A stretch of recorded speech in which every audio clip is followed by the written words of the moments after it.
üks esimesi asju, mida coachilt on üle võtta juhtimisse, on selline elluviimise ja tulemuslikkuse toetamine. Et kui me räägime juhtimisest meeskonnas, siis see tähendab siis nende üks-ühele jutuajamiste läbiviimist, regulaarset nii-öelda kokkuistumist ja küsimist, kuidas sul läheb selle või teise eesmärgiga, millist tuge sa vajad, mis on su eesmärk, mida sa tahad saavutada. Need tehnikad, võtted, struktuur, süsteemsus tuleb coachingust väga ilusasti juhtidele tegelikult kätte.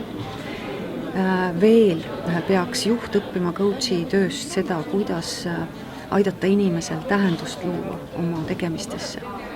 Kuidas küsida nii, et inimese jaoks muutub tema töö tähenduslikuks, eesmärgikeskseks ja süsteemseks. Ja võib-olla üks asi veel, mida kindlasti saaks võtta sealt üle, on selle coachingu kui meetodi reflektiivsus või reflektsiooni kesksus. Et me oleme tegelikult ikka väga vähe eneseteadlikud või me teame väga vähe iseendast, oma toimimisest, oma piirangutest. Ja nüüd coachingus on siis see nii-öelda reflektsioon, need avatud küsimused, kus ma siis üle laua tegelikult teadvustan ennast ja neid oma väljakutseid ja võimalusi.